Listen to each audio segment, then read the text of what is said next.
Trustee Bacher. Present.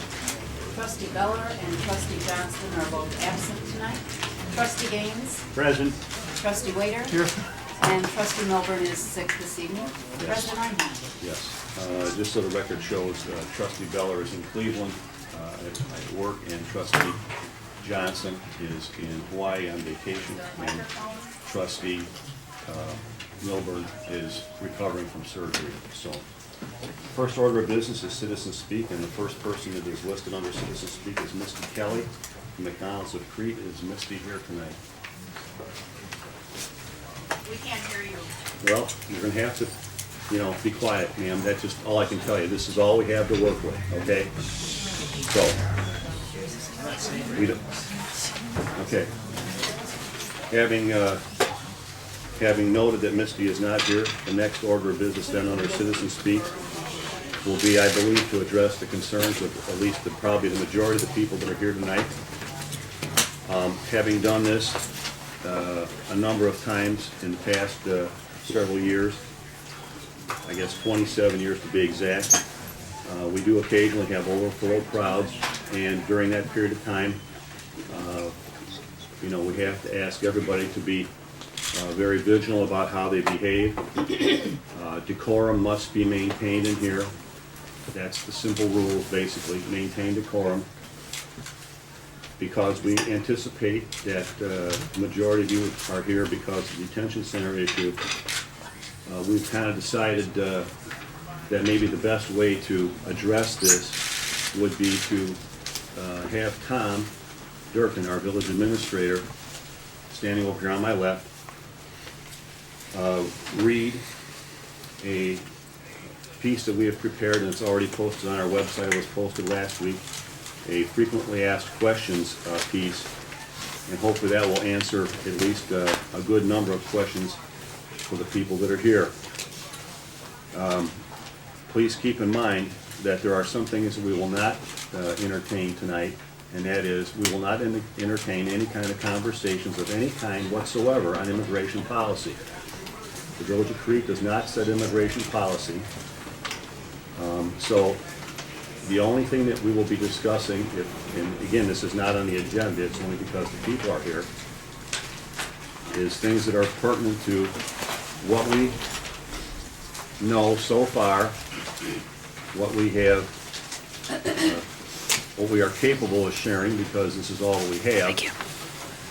And hopefully this will answer as many questions for the folks that are here as possible.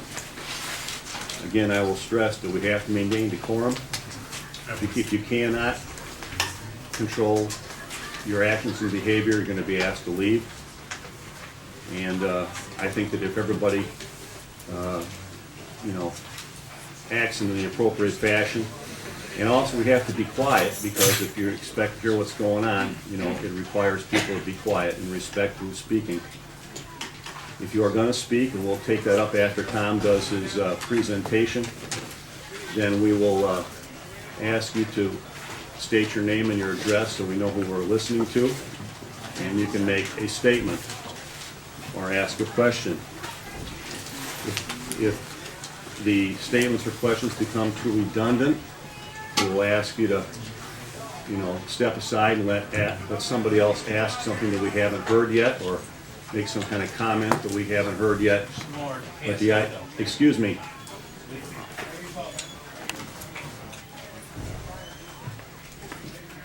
And I hope you understand that we don't need to have 17 people all say the exact same thing. We're interested in hearing what you have to say and what your concerns are, but we also have, a board agenda that we have to get through tonight also. So, having said that, is everybody clear on what's going to happen here? Okay, then I would turn the floor over to Mr. Durkin, and he will go through step by step the frequently asked questions that we have previously prepared, and I believe he's handed some of those out, so everybody has a copy of them, or at least the majority of people here have a copy of them, and you can look at those and follow along as he goes through the list. So, Tom, it's yours. Okay, first of all, did everybody get a copy? Okay, 'cause we're making some more copies if need be, so if anybody didn't get one, wants a second one, whatever the case may be, just That's all I got. Okay, that's all we've got at this point, until the chief fixes the machine. Okay, as the mayor indicated, the frequently asked questions that were passed out tonight were recently put on the website last week. These frequently asked questions include the information that we have verbally given out at this point, based upon the information that we know at this point. Okay? This was done both individually with people who've called me, set up times to come in and talk, as well as some people who have been present at some of our previous board meetings. We've given a lot of this information out already.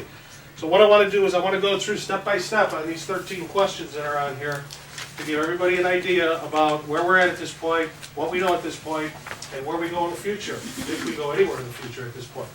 So first question, how did we first find out about the detention center project? As we've said before, in late 2010, we were approached by Corrections Corporation of America to gauge our interest in responding to a statement of objectives developed by the Department of Immigration and Customs Enforcement to provide a facility for the Chicago Metropolitan Area. These are just a statement of objectives that was put out by ICE. This is their project. Okay? They're looking at doing, as many of you probably know, a number of these across the country. There is one in the Chicago area. So the next question, what was our response? Okay, we look at this like we look at everything that comes forward in this particular manner. This is an economic development issue and a potential project. We explore all projects. Oftentimes we get leads from the state of Illinois, from the Will County Center for Economic Development, in trade publications, by word of mouth. We get a number of different opportunities for economic development that we pursue. Many times we pursue something and it goes nowhere.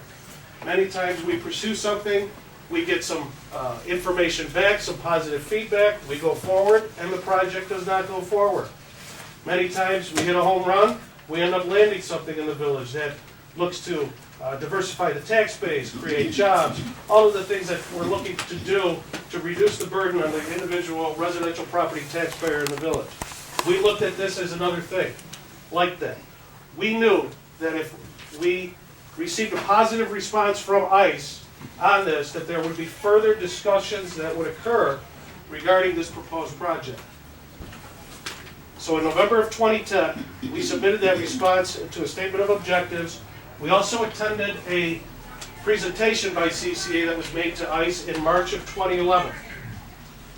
Number 3, when were we notified that we were the selected community, and what information did that notification take? In June of that year, we received a letter from the Department of Immigration and Customs Enforcement that they have tentatively selected Crete for this proposed facility. The letter also stated that ICE would contact the village in the near future to discuss the next steps in the process. The letter further states that if the parties are unable to come to a negotiated agreement, this is important, ICE reserves the right to consider other service providers. So what there was a tentative selection by ICE to discuss the next steps in the process. To date, that is the only piece of information that we have from Immigration and Customs Enforcement, is that one-page letter that states just what I stated and what the answer is in number 3. When did we then notify the public of the project? We developed a press release in July of 27, sent that to the Southtown Star, Northwest Indiana Times, and the Kankakee Daily Journal, announcing the tentative selection. Shortly thereafter, the next day or two, those 3 newspapers did an article on the notification. What is our understanding of the scope of project? Again, according to the statement of objectives that were developed by ICE for these what they call new generation detention facilities that they want to do across the country, you can see the answer in there, and which comes directly from the statement of objectives. I don't think I need to read that. I think everybody can understand what that is. Okay, number 6. Tom, go ahead and read it, because Okay. we have press here that doesn't have a copy of that, and I think as long as you're going to go this far, go ahead and read it so Okay. everybody hears it. All right, according to the statement of objectives, ICE is, and this is in their words, requiring a wholly new generation of detention facilities uniquely suited to ICE's civil detention authority. The new facilities must feature innovative and cost-effective designs and new approaches to construction materials, staffing, and operations.